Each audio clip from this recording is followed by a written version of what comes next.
Right, bit of a spring update this morning. You've been well aware how dry it's been in the last month or so. I think it's half the rainfall for spring we normally get, which caused a couple of issues. Firstly, I'm going to have to go and water the quickthorn, and that is out the back there. That is a container I'm taking with me. I'm going to put some water on the quickthorn I planted back in the spring. Here's a little flashback of what I was doing probably early March.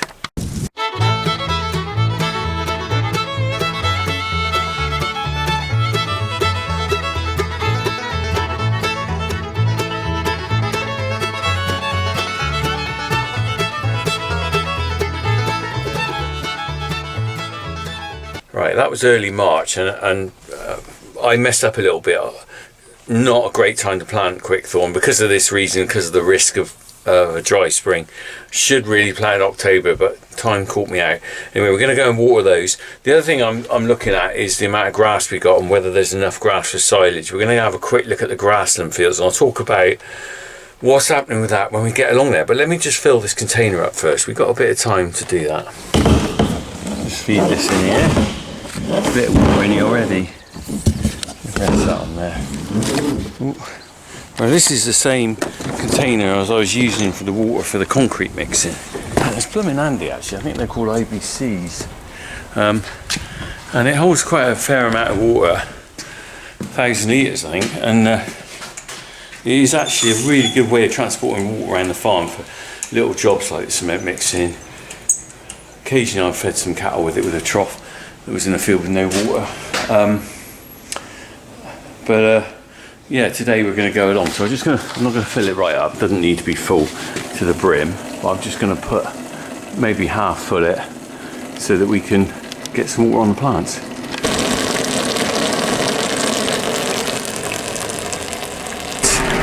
Anyway, you can see behind me I've got quite a bit on board. Here we go, look.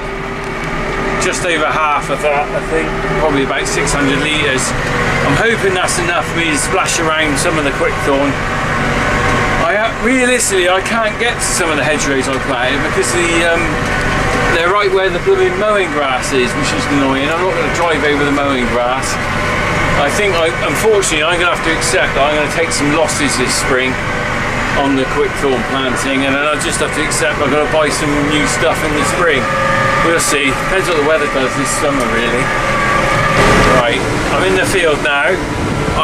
We're going to have a look at this in a minute. I've just got to make a return phone call. Someone from BBC Radio 4 has just contacted me. They want me to talk on, I think, Farming Today, or they at least want me to get my opinion about something on Farming Today, about the badger cull. So I'm just going to have a chat with them off camera, just to see what they want exactly, and then we'll have a little chat when we finish that. Ah, there you go. Quick break there. I've just spoken to Sally Challenger. Used to do Points West, actually. It's quite interesting, really, and I knew her from Points West, and she's sort of semi-retired now, freelance, and she's working for BBC Radio 4, so she's coming to see me on Friday, and I'm doing a little bit just chatting about the badger cull. Not so keen on talking about the badger cull and the impact of TB on the farm, but I think, you know, I'm not a fan of doing this sort of stuff, talking about the controversial subjects. Leave that to Gareth Wyn Jones, he's much better than me. But at the same time, you need to tell the truth really of what's going on and how it's impacting us. And also, you know, the badger cull didn't really work here. We had the cull, we were part of it, we still got TB. So it seems to maybe the figures say it's sorted in some places, but not necessarily in ours. But there needs to be more of a solution, a stronger solution. That we need to vaccinate cattle, don't we, really? That's the answer. Right, I have got my big pipe. Look at this. Let's turn that on. Look at that, sprinkler system. That's as good as it gets. Actually, not as bad here as I thought. Let's turn that off. I'm going to put some buckets of water. They're actually not dead. I think these are quite good. They're in the shade here. I'm more worried about the ones in the sun. So I'm just going to carry on doing some water in here. I don't need to film that. And then we'll go and have a look at the other lot up top. Oh, the phone's going now. Right, I've watered all of these. Some of the bigger ones at the back are actually from a couple of years ago and they're well established, but what you've got is these are the new ones I put in earlier in the spring. That's a hazel. There's a quick thorn there looking quite healthy, but if you look here, this one's already gone. That one's not made it. There's at least 1, 2, let's see, three not made it, 4, that one's just holding on. Look, it's got a very tiny little bud there. Can you see that? Not very good. 5, 6 over there, 1 there, not made. 7. There's at least 7 quickthorn there that look dead to me already. Now some of them just don't get going. I've experienced this before. You put them in, sometimes the roots just don't take. So I'm expecting a certain percentage to die, whether it's drought or not.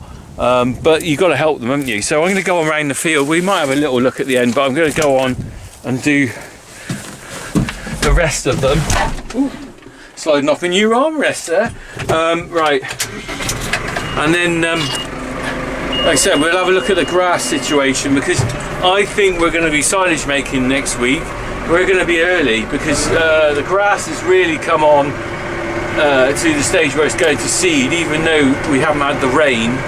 And there isn't a lot of bulk, but what there is going to go to seed, so it's probably better to actually think about cutting it now. Right, I'll see you in a minute.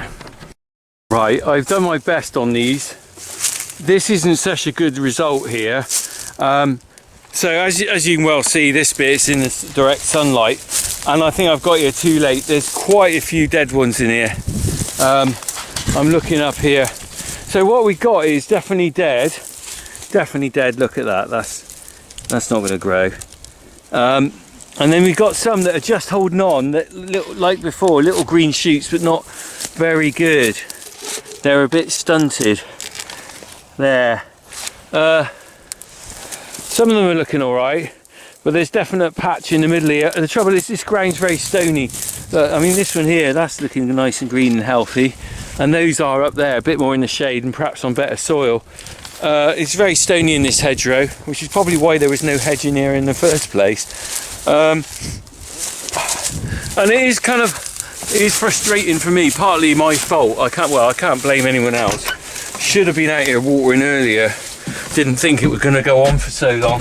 But also, and this is a lesson for everyone really, is that you shouldn't really try and plant trees and quickthorn in March time. Really, it's too late. You want to try and establish them January at the latest really, so they can get their roots down while the ground's moist and they're still growing underground a bit. I noticed there's somewhere, I think on BBC News, someone planted 500,000 trees and they planted them in March and they've all died. Of course, none of them sort of schemes quite often, they didn't bother watering them. At least I'm trying to battle on to save these. The issue I got here is that we're on the maize ground yet now. It's not yet ploughed, but that's going to be a problem for me to get to it. I can't really get to it. Right, let's go and have a look at some grass anyway. I'm going to carry on doing this, but I won't film any more of this. You know what a quickthorn in a coil looks like. Let's go and have a look at the grassland anyway when I've done the rest.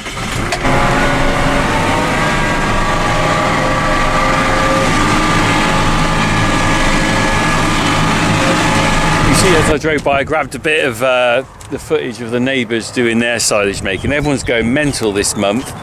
No one's really sure what to do. I spoke to the contractor today and he said everyone's trying to grab silage now because I think it's going to seed, but the bulk isn't there because of the lack of rain. I mean, you've just seen the impact the rain's had on my quickthorn. I'm just coming out into the grass field now for silage. Look, this bit's already gone to seed. This is always a bit early anyway because it's a new relay. Do you remember we drilled some new grass in it a while back? This bit is still, look, it hasn't really gone to seed, but the bulk isn't there. It's still a reasonable crop of grass. I don't think this year I'm going to say hell of a crop of grass quite yet. So let's have a look. This is a sort of new relay really with the new seed we put in it. That's going to do well anyway, and I had some muck on it earlier in the year, so it's boosted it before the drought. I'll have a look at the other bit of grass. Sorry, I'm walking a bit funny because I've got a dodgy back again. And look, you can see that the forage is just going up there.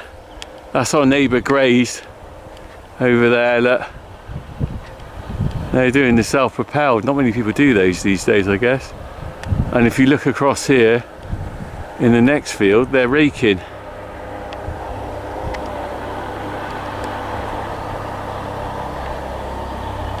But they're organic. They're good farmers actually. They might well put a maize crop in there. They do cut earlier than us. They quite often try and drill a maize crop after the grass. So it's possible that that's coming off early because of maize. Wow, what's that? It's a baby! What's that doing there? How weird. Kerry Page, 4 weeks. What the hell? Well, Kerry Page, you're on the back of our roller. I'll leave her there for now. I don't know what that's all about. Someone's left that in the back of our roller. Shows you someone's been out in this field. So, anyway, right. This is another first cut field. This is permanent pasture. You can see where I've been a bit skimpy on the fertiliser on the headland. I always do that, try and keep out of the hedge, but I think I left it out too far down there. You can see it's a bit yellow, not good. There's still pretty good crop out here actually, although the height isn't mega. It's not looking bad. So my gut instinct now is to cut for silage, because I think well, we do tend to go mid-May anyway, and I'm aiming for mid-May. But I can't hold on for any more bulk with the rain, because the rain ain't come.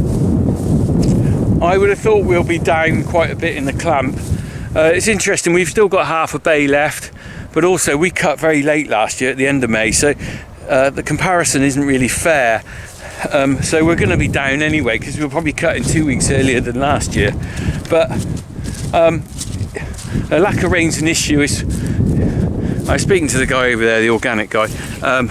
He's slightly worried about what's going to happen when afterwards, because you know, once you cut, you've got quite a bare ground. You really want some rain on it to bring it on and green it up. Otherwise, it doesn't tend to green up. And the longer this goes on, the less moisture there is in the ground. So by cutting early, he might gain in the fact that there's still some moisture in the ground to make the grass green up. That's the worry about cutting late, is the fact that if we don't get any rain, the moisture in the ground has gone. It can't last forever, and then you're looking at no rainfall. You could scorch off the silage cut. But we're not at that stage yet, but we do desperately need some rain. Right, coming over. Right, I believe the chap coming in the next hour or so to do the maize, so we might see someone ploughing later. Just finishing off the watering, doing another patch, but look, I just thought I'd zoom in that. Where is it? Left of it, right of it, left of it. There it is, bingo, we have a deer. She's hanging, I reckon it's a she. She's hanging around here. She's hanging around, so that usually indicates they usually have a young one with them, somewhere probably hidden in the grass somewhere. In my experience, if the deers hang around, they usually got a young one that's sort of close, and they don't tend to go too far. Right, same sort of thing. Look, we've got. I think we might just catch this one in time, and that one. Don't know about that one over the back. Looks. Oh no, I can see some green shoots on that. This one seems to have gone into stagnant mode. Yeah. Right. That's it for this video. Silages are coming, maize is coming. We'll get to see the maize maybe in another video. But in the meantime, you know what I gotta say. Water on. Water on, crack on. I just thought I'd add this little bit on the end to show you where we are at with the silage clamp. See, we got the mower on the tractor ready for next week. Harry's going to pressure wash that tractor for me, so he tells me. It needs a really good clean out. I don't really want to drive that like it is all day, so he's going to clean that this weekend. The clamp, we've got, as you can see, we've still got quite a bit of silage left. We've eaten back. There's probably just under a bay, which is actually, I think, because of the situation this year, I'm quite relieved to have that there, because we're not going to get a lot of silage. We're going to go to the front, but I don't think it'll be really particularly high. We will aim definitely to use that up this year. because it's been in there. That's actually really nice silage. Surprisingly, although it's been in there quite a while, and bearing in mind this has been exposed to the air for a few weeks since the cows went out, that is still nice silage. So people who worry about having old silage in the clamp, I found that clamp silage keeps really well for quite a long time. What doesn't keep well is round bale silage. That tends to go off quite quickly. A year-old bale is old enough, really. And we have got a few bales left over from last year. They were baled probably about August, September, so they'll want using up this September definitely, or start of the feeding season. Otherwise we'll end up with some manky round bales, but I'm glad to have those as well. So anyway, that's the situation. This clamp in a week's time hopefully will be full of silage and not tractors. All right, that's it, crack on.